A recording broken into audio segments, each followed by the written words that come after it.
Amis de la communauté d'études quotidiennes de la Bible, bonjour, bonsoir. C'est avec beaucoup de plaisir que je vous retrouve en cet instant dans le cadre de notre rendez-vous hebdomadaire d'études de la parole de Dieu. Nous sommes très contents de vous accueillir et j'espère que vous avez passé une excellente semaine, un excellent week-end et une excellente journée. Je ne serai pas seul, comme vous le savez. Vous connaissez Mylène.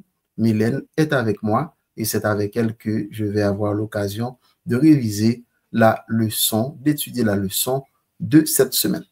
Salut Mylène, comment ça va? Salut, comme d'habitude, c'est toujours un plaisir d'être là. Ça va, et toi? Ah ben, grâce à Dieu, ça va, on est content de te voir. Merci, Et à bonjour ce à qu'il tous. paraît, tu vas divinement bien. Oui. D'accord, ça fait plaisir. Chers amis, nous allons étudier la parole de Dieu. Nous avons étudié au cours de cette semaine une leçon, la leçon numéro 11 de ce questionnaire, leçon intitulée Qui avait-il encore que je n'ai pas fait? Qui avait-il encore que je n'ai pas fait? C'est le titre de la leçon de cette semaine et nous allons ensemble la réviser avec l'étudier, l'approfondir avec Mylène.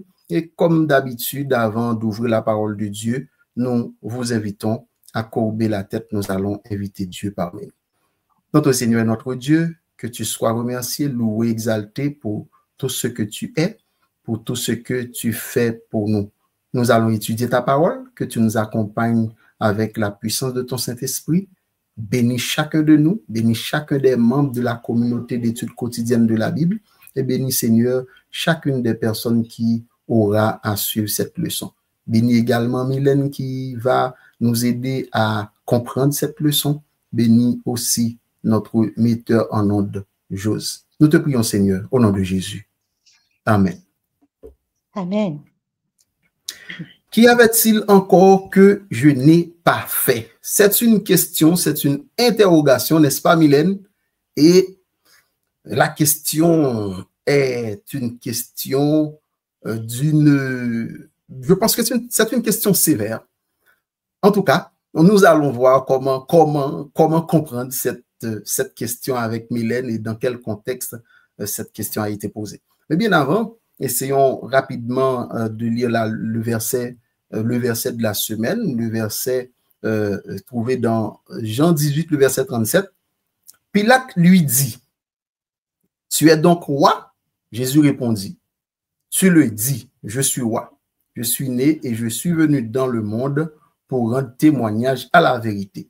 Quiconque est de la vérité, écoute ma voix. Vous comprenez rapidement, chers amis, que c'est une conversation entre Pilate et Jésus conclut pour dire que il est la vérité. Et vous savez aussi que Jésus a fait cette déclaration, je suis le chemin, la vérité et la vie. Nul ne vient au Père que par moi. Qu'y avait-il encore à faire que je n'ai pas fait? Mylène, tu vas nous expliquer cette question. Et je pense que Dieu, en fait, a voulu dire que il a tout fait. Il a tout fait pour nous sauver, il a tout fait pour nous aider. Et ma première question à cette question qui nous est posée, c'est est-ce que vraiment, Mylène, Dieu a tout fait pour éviter à l'humanité la souffrance, les guerres que nous connaissons aujourd'hui? Alors oui, oui, oui. Dieu a tout fait pour éviter l'humanité. Il a tout fait pour nous éviter de connaître la souffrance. Et, euh, et dans ce qu'il a fait, il nous a donné le libre arbitre. Et c'est là que ça va, comme nous l'avons vu la dernière fois, c'est là que ça va, qui va causer certains problèmes sur cette terre. Ce qui implique pour nous la possibilité de faire des choix qui entraînent des conséquences douloureuses. Maintenant, à travers les textes, nous allons voir, par exemple, dans Genèse 1, verset 31, Il est dit, Dieu vit tout ce qu'il avait fait et voici cela était très bien. Nous savons qu'à l'origine, il n'y avait ni souffrance. On est d'accord, Édouard? Oui, tout à fait. Il Pas de n'existe souffrance, pas pas de guerre. pas de mort non plus à l'époque. Oui, oui. Je Quand suis Dieu a d'accord. créé le monde, tout était parfait. Tout était en harmonie avec la volonté divine. Et vous savez que Dieu ne force personne à l'aimer ou à lui obéir. Il a donné à Adam et à Ève le choix, mais ils ont désobéi. Et ça, nous le voyons dans Genèse 3, verset 6. Et la femme vit que l'arbre était bon à manger et qu'il était un plaisir pour les yeux et que l'arbre était désirable pour rendre intelligent. Et elle prit de son fruit et en mangea. Et elle en donna aussi à son mari pour qu'il en mange avec elle et il en mangea. Ce qui se passe, c'est que à partir de là, ils ont introduit le péché et la souffrance dans le monde. Parce que la souffrance est la conséquence du péché. Romains 5, verset 12. C'est pourquoi, comme par un seul homme, le péché est entré dans le monde, et par le péché la mort, et qu'ainsi la mort a passé à tous les hommes en ce que tous ont péché. Mais je vais juste, si tu me permets, Édouard, je vais attirer l'attention et l'attention de tous, et je suis persuadée que vous avez déjà remarqué cela, dans Genèse 2, verset 9. Alors, l'Éternel Dieu fit pousser du sol des arbres de toute espèce, agréables à voir et bons à manger. Alors, il est très important, je vais donner des textes parce que je pense qu'il est important pour vous, pour chacun de nous, que nous trouvions cette réponse également dans les Écritures. Donc, il fit pousser du sol des arbres de toute espèce, agréables à voir et bons à manger, et l'arbre de la vie au milieu du jardin, ainsi que l'arbre de la connaissance du bien et du mal. Nous l'avons vu, nous avons vu cela à la leçon de la dernière fois, Oui, la leçon 10. Alors, l'arbre de la vie, comme nous l'avons vu, se trouve au milieu du jardin, et près de lui, Dieu a placé l'arbre de la connaissance du bien et du mal. Adam et Ève sont face à un choix important pour eux et pour les générations futures. Un choix que Dieu met à leur portée. Il aurait pu ne pas mettre l'arbre de la connaissance du bien et du mal, mais il leur a donné le choix. À travers ces deux arbres, il y a la vie ou la mort. Nous avons le même choix aujourd'hui. La vie ou la souffrance. Mais Dieu les a enseignés afin qu'ils choisissent la vie. On ne pourra pas dire qu'Adam et Ève ne savaient pas ce qui allait se passer. Dieu les avait avertis. Dans Patriarches et Prophètes, Ellen White nous dit ceci. Le chapitre 3, la page 29, deuxième paragraphe. Nos premiers parents ne furent pas laissés dans l'ignorance du danger qui les menaçait. Des messagers célestes leur firent connaître l'histoire de la chute de Satan et leur dévoilèrent les plans formés pour leur destruction. Ils leur expliquèrent plus entièrement la nature du gouvernement divin que le prince du mal s'efforçait de renverser.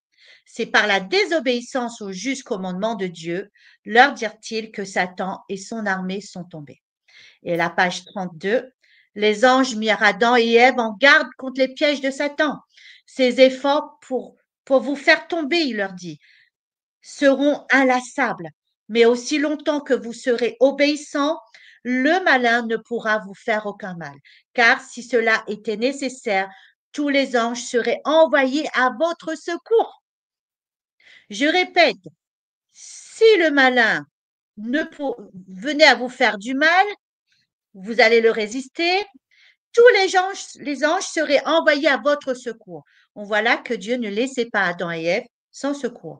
Si vous repoussez fermement et sans relâche ces premières insinuations, vous jouirez de la même sécurité que les messagers du ciel. Mais si une seule fois vous cédez à la tentation, votre nature en sera tellement altérée que vous n'aurez plus en vous ni la force, ni le désir de résister à Satan. Dieu n'a jamais laissé l'humanité, c'était pas son but de les mettre dans la souffrance. C'est pas lui, la souffrance ne vient pas de Dieu. Mais dès la chute, il a annoncé la venue du Messie. C'est déjà que Dieu s'en souciait déjà. Dieu a déjà prévu d'être là pour ses enfants à travers Jésus. Donc dans Genèse 3, verset 15. Et je mettrai l'inimitié entre toi et la femme, c'est ce qu'on a vu la dernière fois, et entre ta semence et sa semence. Elle te brisera la tête et toi, tu lui briseras le talon. Jésus est venu porter notre souffrance et nous racheter. Nous voyons dans Ésaïe 53, versets 4-5. Certainement, lui a porté nos langueurs et s'est chargé de nos douleurs. Et nous l'avons estimé battu, frappé de Dieu et affligé. Mais il a été blessé pour nos transgressions. Il a été meurtri pour nos iniquités. Le châtiment de notre paix a été sur lui et par ses meurtrissures, nous sommes guéris.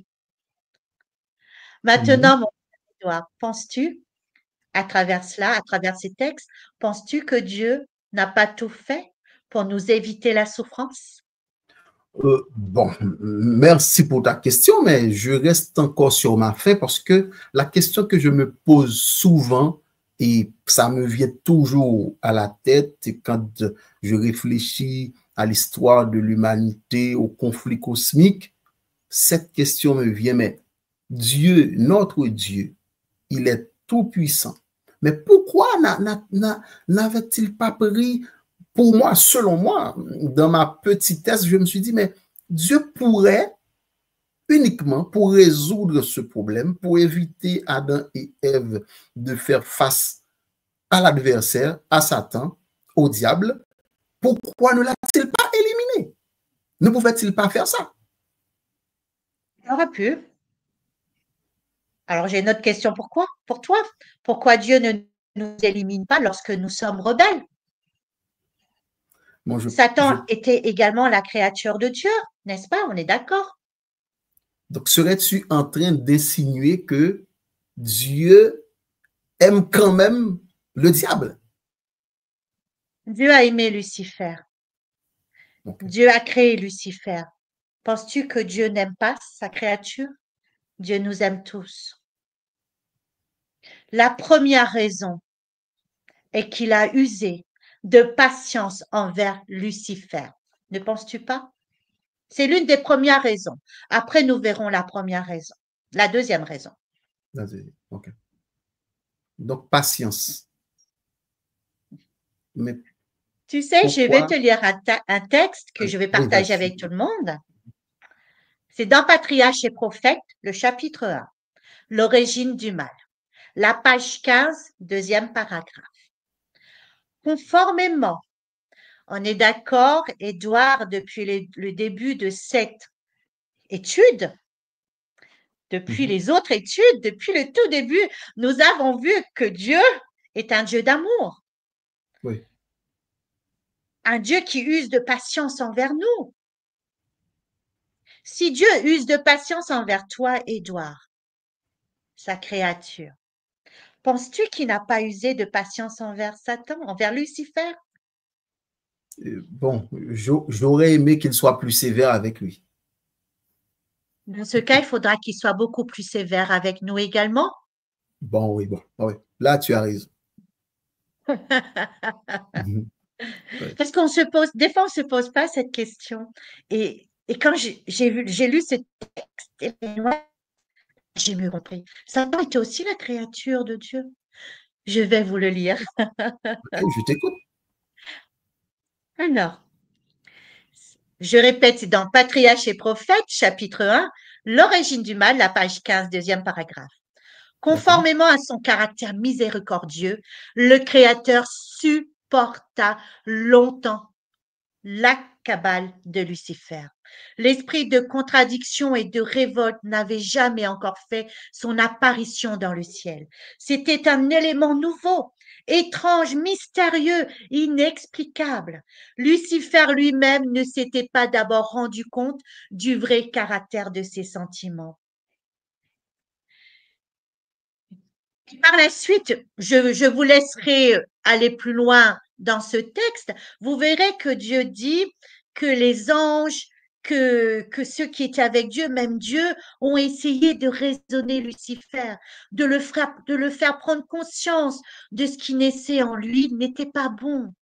Et à un moment donné, Lucifer avait pris conscience de son état, mais ça n'a pas duré. Mais ça, je vous laisserai découvrir parce que le texte va être un peu long. Dans Patriarche, je vous répète le texte. Patriarche et prophète, le chapitre 1, la page 15.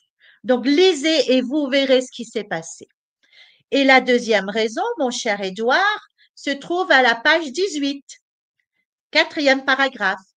En vertu d'une sagesse infinie, Lucifer fut chassé du ciel et non pas détruit. Dieu ne pouvant accepter qu'une obéissance dictée par l'amour, la fidélité de ses créatures doit reposer sur la conviction de sa justice et de sa bonté. Or, si la destruction de Satan avait eu lieu alors, les habitants du ciel et des mondes, ne comprenant pas encore la nature et les conséquences du péché, n'eussent pas été à même de, de discerner la justice divine. Si l'ange rebelle avait été immédiatement exclu du nombre des vivants, ça veut dire si Dieu l'avait tué tout de suite, beaucoup, même si Dieu l'avait tué là, beaucoup d'êtres auraient servi Dieu par crainte plutôt que par amour. L'influence du séducteur n'eût pas complètement disparu, son esprit de rébellion n'eût pas été totalement extirpé. Pour le bien de l'univers entier, à travers les âges infinis, il fallait qu'il pût développer plus entièrement ses principes. Ainsi, tous les êtres créés verraient ces attaques contre l'administration céleste sous leur vrai jour. Les attributs divins de justice et de miséricorde, comme l'immutabilité de la loi de Dieu, ne pourraient plus jamais être mis en doute. Donc, si Dieu avait éradiqué Satan tout de suite, même maintenant s'il le fait, eh ben, ça aurait donné raison à Satan. N'oublions pas que Satan avait raconté que Dieu était un dictateur, que Dieu forçait aux anges, aux autres êtres à, à le glorifier, à le servir. Donc Dieu était un dictateur, donc finalement, tout le monde aurait tombé dans le piège si Dieu aurait éradiqué. Tu vois, n'oublions pas que Satan a accusé Dieu d'être injuste et arbitraire. Dieu laisse le péché se développer pleinement pour que toute la création voit ses conséquences désastreuses et comprenne que Dieu est juste et bon. Donc, Tu vois? tu veux dire que ce qui se passe ici sur la Terre, cela ne concerne pas uniquement nous, habitants de la Terre, nous les humains, mais c'est une question, comme nous l'avons dit la fois dernière, c'est une question universelle, cosmique. Donc, Dieu avait affaire à l'univers tout entier et il a voulu réhabiliter son caractère. C'est ça. C'est cela. N'oublions pas que Satan, on n'a pas besoin. Même ici, quand je suis sûre que chacun de vous, vous avez déjà eu affaire à des gens qui vont mettre des doutes dans la tête de d'autres personnes vous concernant. Et pourtant, vous savez que c'est pas vrai. Mais plus vous allez vous défendre, qu'est-ce qui va se passer? Vous allez descendre parce que vous essayez de vous justifier. La meilleure des choses, et c'est Dieu et Dieu nous montre l'exemple, c'est de laisser faire la personne et tôt ou tard, les gens verront le vrai caractère de la personne. Avec On le n'a temps. pas besoin de se justifier nous-mêmes. Dieu a fait la même chose. Dieu n'avait pas besoin de se défendre. Il savait que c'était pas vrai, mais il voulait laisser à chacun, c'est dans l'univers entier. Il voulait que chacun voie de leurs propres yeux qui était Satan, qui était Lucifer et quelle était la vraie personnalité de Dieu. Et chacun de nous, quand nous prenons le temps de voir, nous voyons ce que Lucifer a porté la souffrance dans le monde et que Dieu ne fait que depuis le début de nous sortir de cette souffrance. Donc, quand dans notre leçon, la question, c'est Dieu lui-même qui le pose au peuple d'Israël. Et on a étudié aussi dans la leçon la parabole de la vigne. On a vu que le maître a permis à des hommes de louer des vignerons. Ils l'ont loué et le contrat a été signé. Et selon le contrat, il fallait que durant la récolte, que le maître passe prendre ce qui lui est dû. Et dans cette parabole, ce qui est arrivé, à chaque fois qu'un groupe de serviteurs se sont présentés pour réclamer le dû, ce que ces vignerons devaient au maître de la vigne, et qu'est-ce qu'ils ont fait? Ils ont tabassé certains, ils ont tué certains, et quand le maître a dit, mais en fait, si j'envoie mon fils, ils auront peut-être un peu de respect, ils l'ont tué. Et cette parabole, c'est en fait pour nous montrer que Dieu a tout fait. Mais ma question, est-ce que réellement Dieu se soucie de nos souffrances, de nos douleurs, de nos misères? Est-ce que ce Dieu que tu me présentes, Mylène, n'est-il pas sur son trône, bien confortable, et il nous regarde souffrir? Voilà. Est-ce que c'est pas ça qui est en train de se produire? C'est dur ce que tu me demandes là. Parlant de notre Dieu, waouh! Est-ce que Nous ce qui le souci de... connaissons, nous qui le connaissons, toi comme moi, nous savons qu'à chaque difficulté, Dieu a toujours été là pour nous. Oui, oui, mon cher Édouard, Dieu se soucie profondément de nos souffrances. Tout au long de la Bible et dans les écrits d'Ellen White, on voit que Dieu n'est pas indifférent à nos douleurs, mais qu'il marche avec nous dans nos épreuves. Voici plusieurs raisons bibliques et inspirées qui montrent combien Dieu prend soin de chacun de nous. Même dans la souffrance, mais pour ça, il faut le laisser faire. Si nous excluons Dieu dans notre vie, Dieu, tu sais, moi j'appelle Dieu un gentleman. Un gentleman, c'est quelqu'un qui va pas te forcer, qui va te laisser le choix. Et Dieu, il nous donne le choix de le laisser entrer dans notre vie, s'occuper de nous. Jésus a souffert comme nous. Il est venu sur terre, a connu la douleur, le rejet, l'injustice, la souffrance physique. Il comprend parfaitement ce que chacun de nous, nous pouvons ressentir, ce que nous traversons. Ésaïe 53, verset 3-4. Méprisé, abandonné des hommes, hommes de douleur et habitués à la souffrance. Cependant, ce sont nos souffrances qu'il a portées. C'est de nos douleurs qui s'est chargé. Déjà, ce texte répond. Oui, s'il porte nos souffrances, nos douleurs, c'est qu'il se soucie vraiment de nos souffrances. Et pour Ellen White nous dit, pour un bon équilibre mental et spirituel, volume 2, le chapitre 55, la page 526, premier paragraphe. Montrer que ce n'est pas le Seigneur qui est l'auteur des souffrances et des peines, mais que ce sont des hommes qui, par leur ignorance et leur péché, se sont attirés ces conditions d'existence. Et la page 528, troisième paragraphe, Jésus connaît toutes nos douleurs, toutes nos peines, dans toutes nos détresses. Il est en détresse avec nous. Amen. Est-ce que ça répond Donc, à ta question? en fait, ce que je comprends, c'est que Dieu se soucie tellement de nos souffrances qu'il a souffert lui-même. Et je pense que le, sa souffrance a connu son apogée à la croix, au moment où Jésus est mort pour nous.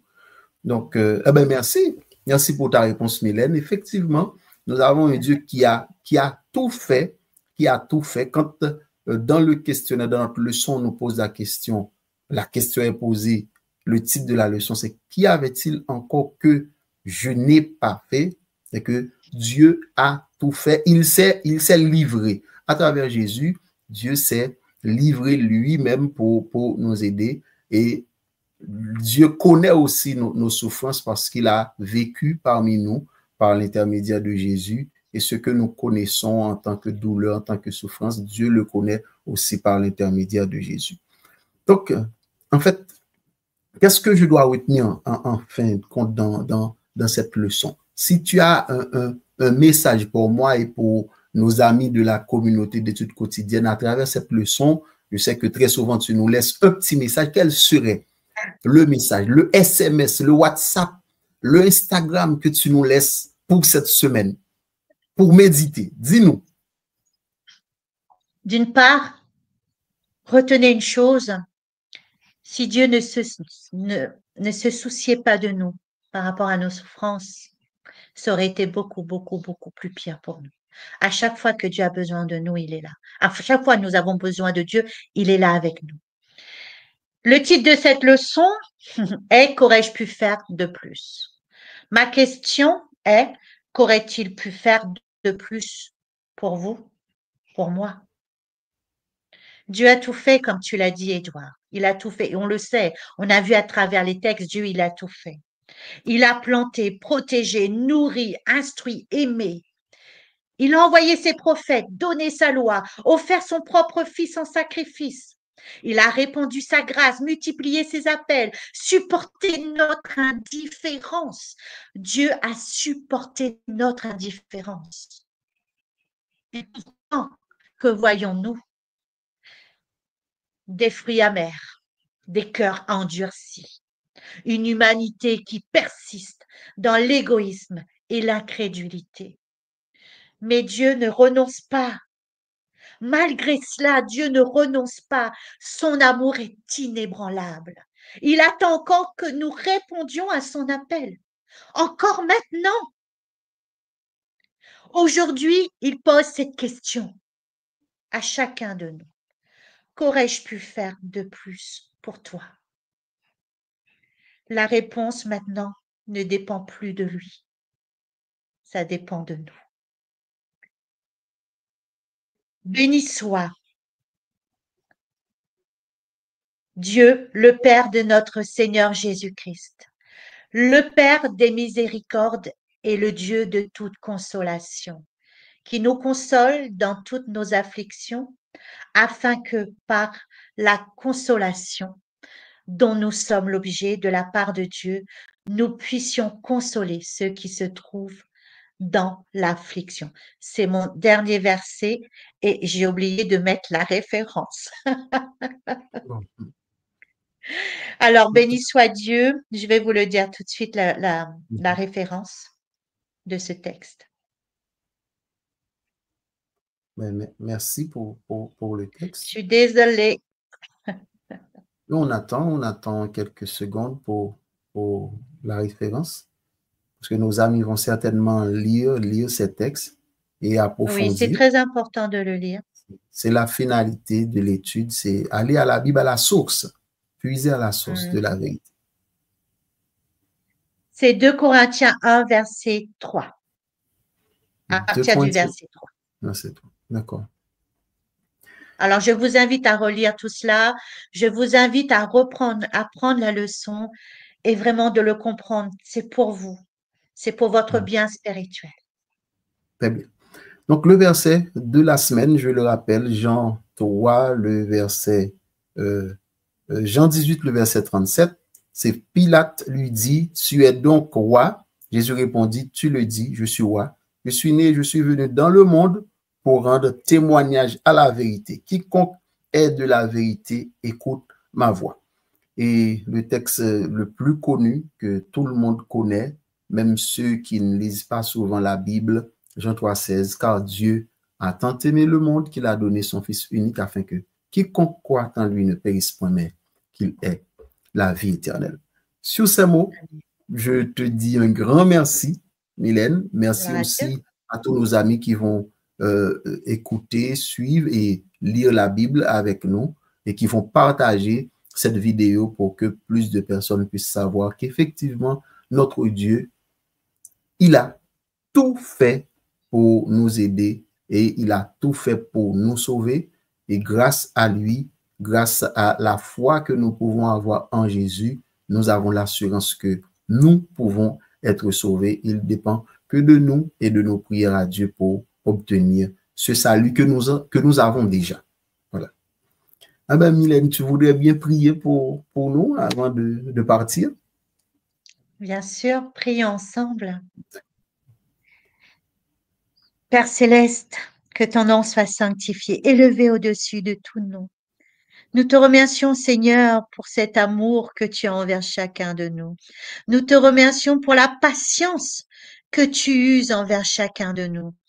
À travers cette leçon, Seigneur, tu nous montres que tu te soucies de nous et chaque jour, chaque seconde, Seigneur, tu nous maintiens en vie. Ton amour pour nous, Seigneur, nous donne force et courage chaque jour. Alors je te prie, Seigneur, de bénir chaque personne qui regardera, Seigneur, qui étudiera cette leçon qui est très importante. Seigneur, qui comprendront à quel point tu es merveilleux et bon et que tu n'es pas l'auteur de la souffrance. Mais c'est notre rébellion, c'est le fait de t'avoir rejeté de notre vie, Seigneur, qui nous plonge dans une douleur totale. Car sans toi, nous n'avons pas de paix. Sans toi, Seigneur Jésus, nous ne sommes rien. Notre bonheur, notre paix totale est à travers toi, est en toi. Alors permets, Seigneur, que chacun de tes disciples puisse être une bénédiction pour chaque personne qui les entoure et que nous puissions, Seigneur, leur montrer à quel point tu es bon et qu'ils viennent et te goûtent, Seigneur, afin de ne plus jamais te quitter. Seigneur, bénis-nous, nous avons besoin de toi. Au nom du Seigneur Jésus, pour ta gloire, nous t'avons prié. Amen. Amen. Merci. Au revoir les amis. Bonne étude à vous. Que Dieu vous bénisse. Au revoir. Au revoir. Au revoir à tous. Au revoir.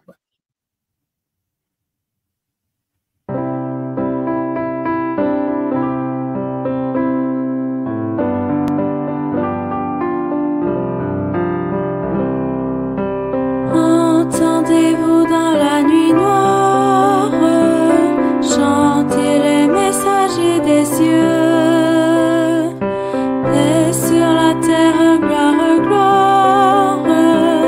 Jésus est né dans cette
je triomphe.